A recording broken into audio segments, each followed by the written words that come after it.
In this video, we're going to talk about how we can write conic sections in parametric form. So we talked about how parametric equations have a third variable, a parameter, which we use as t. And so these are the equations we're going to end up using. We've got x equals r cosine of t and y equals r sine of t. So let's take a quick look at how we get those equations. If we think about a circle, we have that equation for that circle taken from x squared plus y squared equals r squared, where the center of our circle and any point along the outside of our circle help form our right triangle. We've got our x value as the base of our triangle along the x-axis. The y value is then the height of the triangle, and the radius is the hypotenuse. And in this case, because we're dealing with parametric, we're going to use t as our angle there. And so if we try to put together some equations using t, well, we can take cosine of t, which is adjacent over hypotenuse, and so we get cosine of t is equal to x over r.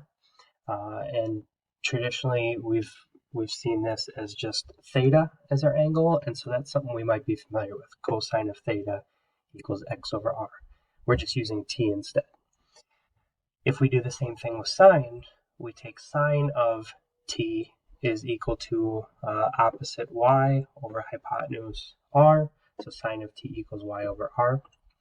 If we take both of those equations and we write them in terms of x and y, or solve for x and y, we just multiply by r on both sides to get the x by itself, or in this case, the y by itself, and we get x equals r cosine of t and y equals r sine of t. So again, we took our right triangle from our circle using t as our angle, wrote them in terms or with cosine and sine, and then we solved for x and y. So now these are our two kind of base equations that we're going to use. So let's look at one example, and let's say we are dealing with a circle that has a radius is equal to 3 and a center at 5, 2. So I'm going to go ahead and write my equation that I'm familiar with using this information.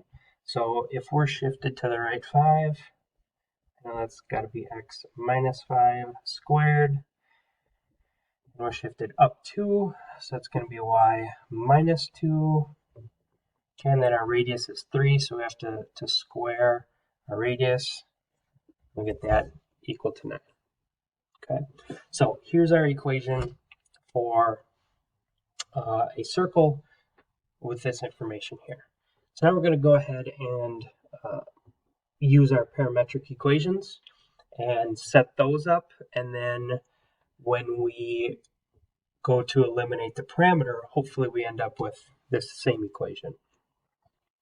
So I'm going to go ahead and start with my x equals equation. My radius was 3, and we're taking cosine of whatever t is, and then our y equation is y equals 3 sine of t, right? But that only covers the radius. We still have to adjust for the center. So let me give myself a little more room. So that's how we adjust based on our radius.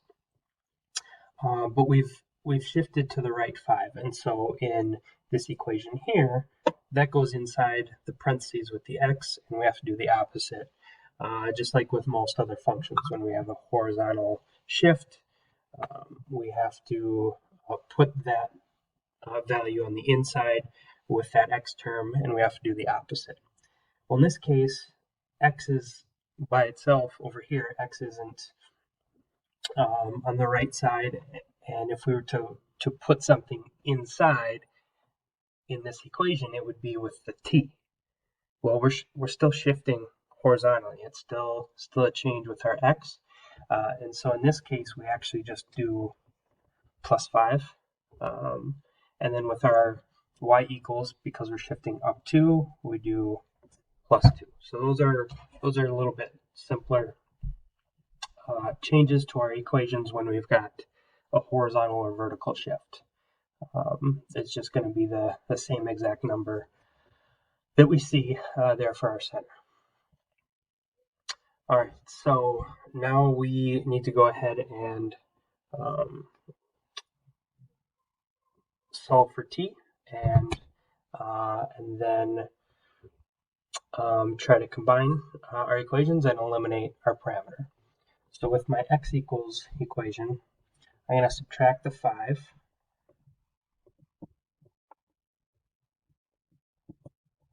Okay, and now, we're always working furthest away from whichever variable we're dealing with, and eliminate that first. So we subtracted our 5 first. Now we got to get rid of the 3, and then our cosine.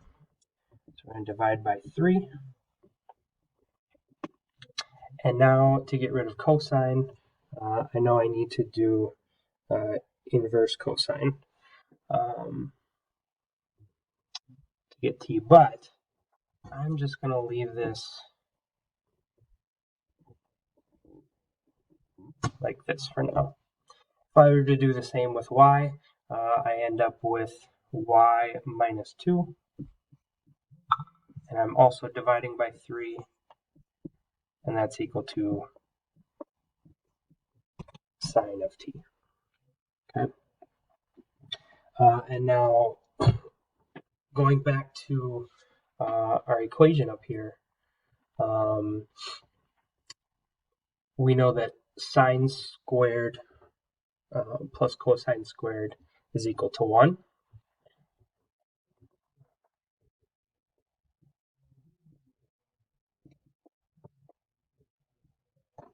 That's another way of looking at circle. And so now, since we're dealing with t, it's really cosine of t squared plus sine of t squared equal to 1. So now we're going to substitute these values in for cosine and sine. Okay, so we end up with x minus 5 over 3, and that's being squared, plus y minus 2 over 3 squared, and that's equal to 1. Okay. And we got to think about, when we kind of adjust this to look like our equation for a circle, we've got to have the radius squared on the right side. Well, right now it's equal to 1. And I noticed that because both our x and y term are divided by the same number, that tells us it's not an ellipse, so we can't write it equal to 1. It's a circle, so we have to get rid of those numbers. Well, if we were to break this down, this is x minus 5 squared over 3 squared. So we can essentially say that this is the same as x minus 5 squared all over 9. Same thing here. Y minus 2 squared over 3 squared, which is 9. And so if we multiply both sides by 9, the 9 cancels with those two, and the right side becomes 9, and we end up with x minus 5 squared plus y minus 2 squared, running out of room, equal to 9, and that matches with what we put together at the start. Last thing, you can do this on your calculator. You just have to remember to change a couple things on your mode. So if you go to your mode here, we have to change it to radians. And then there's 4 different functions here: function, parametric, polar, and sequential. We have to use parametric. And when we go to y equals, now we've got an x equals and a y equals. equation. I already have my first equation typed in. So now for y equals, it's 3 sine, and to get that t, it's the same as how we get x or theta or n, depending on what mode we're in. So that's this button right here. Mine says x, t, theta, n. Press that, and because I'm in parametric function, gives me a t, right, parentheses, plus 2. And then when I graph, gives me my circle with radius 3 and center of 5, 2.